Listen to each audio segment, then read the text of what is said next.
রমজান রোজার কাজা আগে আদায় করা উত্তম নাকি শাওয়ালের 6 রোজার আগে আদায় করা উত্তম?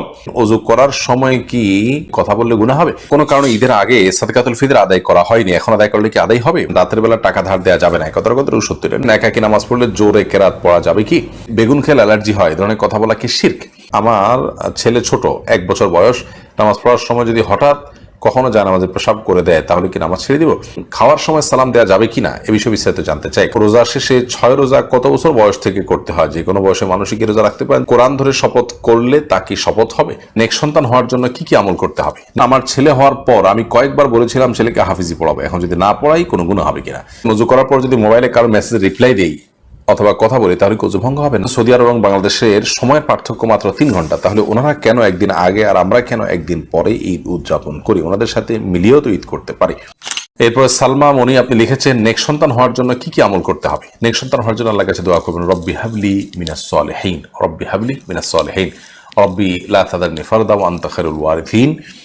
এরপরে সূরা ফুরকান 74 নম্বর আয়াতে যে দোয়া আছে এটা পড়বেন, রব্বানা হাব লানা মিন আজওয়াজিনা ওয়া যুররিয়াতিনা কুররাতা আয়ুন ওয়াজআলনা লিল মুত্তাকিনা ইমামা। আরও নেক্সট সন্তানের লাভের জন্য কিছু দোয়ার কথা কোন হাদিস থেকে বর্ণিত আছে, সেগুলো নিয়ে আমাদের একটা ভিডিও আজ দেখে নেবেন, মেহরবানি করে। আফিন আপনি লিখেছেন খাওয়ার সময় সালাম দেওয়া যাবে কিনা এ বিষয়ে বিস্তারিত জানতে চাই। খাওয়ার সময় সালাম দেওয়া যেতে পারে, কোনো অসুবিধা নেই, দেওয়া যেতে পারে, নেওয়াও যেতে পারে। আমাদের সমাজে অনেকে মনে করেন যে খাবার গ্রহণ করা আর সালাত আদায় করা এক, অর্থাৎ এই সময় কথাবার্তা বলা কিংবা সালাম দেওয়া যায় না। হ্যাঁ, অতিরিক্ত কথাবার্তা বলা এটা স্বাস্থ্যের জন্য ভালো নয়, খাবারের প্রতি মনোযোগী থাকা উচিত, সেটা ভিন্ন বিষয়। কিন্তু শুধু সালাম দিলেন বা সালাম জবাব দিলেন, এটার জন্য খাদ্য গ্রহণ করার সময় এটা করলে কোনো গুনাহ হবে না বা কোনো অসুবিধা হবে না। মারুফ আলাকে আপনি জানতে চেয়েছেন রোজা শেষে 6 রোজা কত বছর বয়স থেকে করতে হয়? যে কোনো বয়সে মানুষই কি রোজা রাখতে পারেন? যে কোনো বয়সে মানুষই করতে পারেন। নাবালিগ যদি কোনো নফল আমল করে তার সওয়াব তার বাবার আমল নামায়, মায়ের আমল নামায় যুক্ত হয়। আর প্রাপ্তবয়স্ক হওয়ার পর থেকে করলে তার নিজের আমল নামা যুক্ত হবে, এবং প্রাপ্তবয়স্ক হওয়ার আগে থেকেই অভ্যাসটা গড়ে তোলা উচিত ভালো কাজে। জুবায়ের আহমেদ আপনি লিখেছেন ঘড়ি ডান হাতে পরবো নাকি বাম হাতে পরবো? উত্তরটা দিবেন। আল্লাহ তাআলা ডানকে পছন্দ করেন, এজন্য অনেক উলামা ইকরাম ডান হাতে ঘড়ি পরার কথা বলেন, যে যেহেতু আল্লাহ তাআলা ডানকে পছন্দ করেন বিধায় আপনি ডান হাতকে অগ্রাধিকার দিলেন ঘড়ি পরার জন্য, বেটার। কিন্তু টাইম দেখার সুবিধার জন্য যদি কারো যদি বাম হাতে থাকলে টাইম দেখতে সুবিধা হয়, তাহলে বাম হাতে পড়তে পারেন। তানভীর রহমান আপনি লিখেছেন সৌদি আরব এবং বাংলাদেশের সময়ের পার্থক্য মাত্র 3 ঘন্টা, তাহলে ওনারা কেন একদিন আগে আর আমরা কেন একদিন পরে ঈদ উদযাপন করি? ওনাদের সাথে মিলিয়েও তো ঈদ করতে পারি। এই বিষয়ে একটু আগে আমরা বক্তব্য দিয়েছি, একটা প্রশ্ন উত্তর বিস্তারিত বলেছি, সেটি আশা করি শুনে নেবেন। আর একটি হাদিসও মাথায় রাখবেন, নবী করিম সাল্লাল্লাহু আলাইহি ওয়াসাল্লাম বলেছেন তোমরা ঈদ সেদিন উদযাপন করবে যেদিন লোকেরা ঈদ উদযাপন করে, অর্থাৎ সমাজের লোকেরা উদযাপন করে। আপনার সমাজে চাঁদ দেখা প্রমাণিত হওয়া এবং সেটাকে সমাজের মানুষ সেটাকে অনুসরণ করার উপর নির্ভর করে আপনাকে ঈদ উদযাপন করতে হবে, রোজা সিয়াম পালন করতে হবে।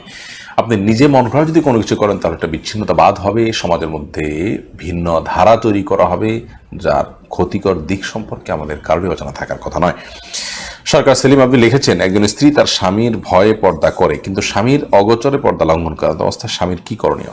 স্বামী যদি জানতে পারেন যে তার অগোচরে তিনি পর্দা লঙ্ঘন করে থাকেন, তাহলে তাকে নাসিহা করবেন, কাউন্সেলিং করবেন, তাকে শাসন করবেন, যেভাবে সম্ভব তাকে সঠিক পথে আনার চেষ্টা করবেন, বোঝাবেন। তারপরে যদি তিনি লুকোচুরি করেন তাহলে সেক্ষেত্রে স্বামী অন্তত আল্লাহর কাছে দায়মুক্ত থাকবেন, এবং তিনি তার চেষ্টা যতটুকু করার ততটুকু তিনি করেছেন, এজন্য তিনি ইনশাআল্লাহ তার কাছে আজর পাবেন। সাদিয়া ইসলাম আপনি লিখেছেন ওযু করার পর যদি মোবাইলে কারো মেসেজ রিপ্লাই দেই অথবা কথা বলি তাহলে কি ওযু ভঙ্গ হবে না? এর কারণে ওযু ভঙ্গ হবে না। রাইয়ান হাসান পাটোয়ারি লিখেছেন আমার ছেলে হওয়ার পর আমি কয়েকবার বলেছিলাম ছেলেকে হাফিজি পড়াবো, এখন যদি না পড়াই কোনো গুনাহ হবে কিনা?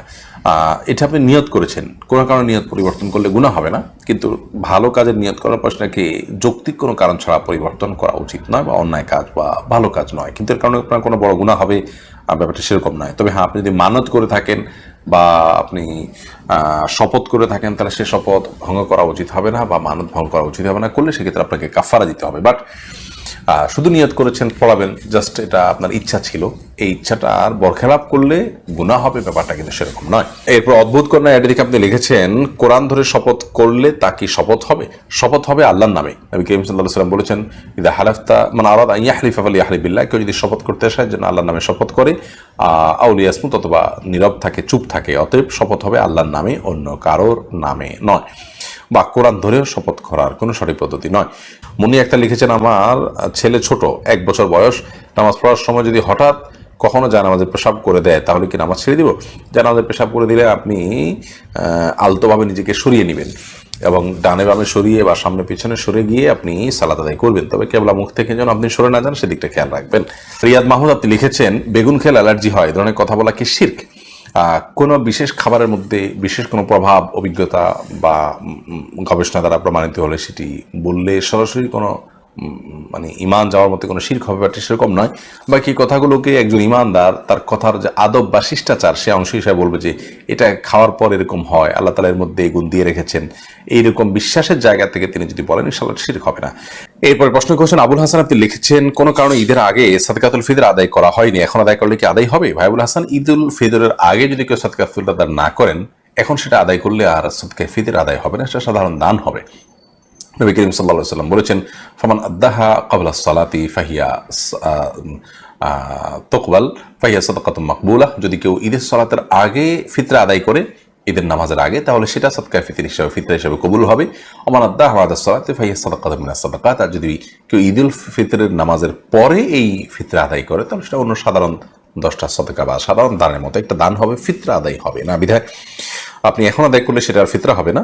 আগে আদায় যদি না করা হয়ে থাকে তাহলে তার জন্য আল্লাহর কাছে ইস্তেগফার করা উচিত, ক্ষমা প্রার্থনা করা উচিত এবং একটা ওয়াজিব তরক করার কারণে আল্লাহ তাআলার কাছে লজ্জিত হওয়া উচিত, অনুতপ্ত হওয়া উচিত, যেন এই ভুলটা দ্বিতীয়বার না হয় সেজন্য সংকল্প করা উচিত। আফসার আদর আইডি থেকে আপনি লিখেছেন একাকী নামাজ পড়লে জোরে কেরাত পড়া যাবে কি? একাকী যদি আপনি সালাত আদায় করেন তাহলে সেক্ষেত্রে রাতের সালাত হলে আপনি জোরে কেরাত পড়তে পারেন, কোনো অসুবিধা নেই। দিনের সালাত হলে আপনি অবশ্যই আস্তে পড়বেন। মুসাম্মদ খাইরুন নেসা আইডি থেকে আপনি রেখেছেন রাতের বেলা টাকা ধার দেওয়া যাবে না, কথার কথা সত্যিটা নিশ্চয় কি কুসংস্কার। ধার দেওয়া ভালো কাজ, সেটা রাতে হতে পারে দিনে হতে পারে, কোনো অসুবিধা নেই। রাতে দিলে কোনো অসুবিধা হবে এমনটি মনে করলে সেটা বরং গুনাহের কারণ হবে।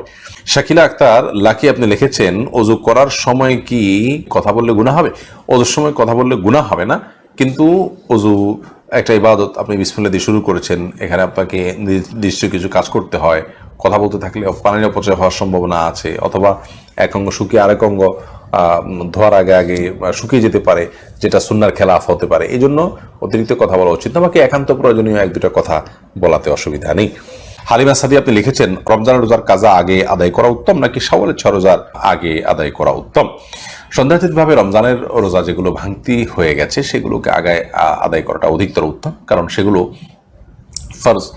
আর তাছাড়া অনেক ওলামা ইকরাম বলেছেন নবী করিম সাল্লাল্লাহু আলাইহি ওয়াসাল্লাম শাওয়ালের যে 6টা রোজার যে ফজিলতের কথা বলেছেন সেখানে রমজানের রোজা রাখাটাকে পূর্ব শর্ত হিসেবে উল্লেখ করেছেন অনেকটা, কারণ হাদিসের ভাষ্য হলো মান সামা রমাদান সুম্মা আতবাহু সিত্তাম মিন শাওয়াল, যে ব্যক্তি রমজানের রোজা রাখলো এরপরে শাওয়ালের 6 রোজা রাখলো সে ব্যক্তির ব্যাপারে তিনি বলেছেন কানা কাসিয়ামিদ দাহর, সে ব্যক্তি সারা বছর রোজা রাখলে যে পরিমাণ সওয়াব হতো সেই পরিমাণ সওয়াবের ভাগীদার হবে। এখান থেকে অনেক ওলামা ইকরাম বলেছেন রমজান রোজাগুলো আগে রেখে তারপর শাওয়াল রোজা 6 রোজা রাখা উচিত। তো রমজান রোজাকে প্রায়োরিটি দেওয়া উচিত সেটা বলাই বাহুল্য, কিন্তু যদি কারোর এরকম মনে হয় যে রমজান রোজাগুলো রাখতে গেলে আর শাওয়ালের 6 রোজা মাসে রাখা হবে না, তাহলে তিনি শাওয়ালের 6 রোজা আগে রেখে ফেলতে পারেন, রমজান রোজা পরে রাখলেও আদায় হবে এবং তিনি শাওয়ালের 6 রোজার ফজিলত পাবেন ইনশাআল্লাহ তাআলা। এটি যে সমস্ত ওলামা ইকরাম বলেছেন তাদের মতটা আমার কাছে বেশ গ্রহণযোগ্য মনে হয়।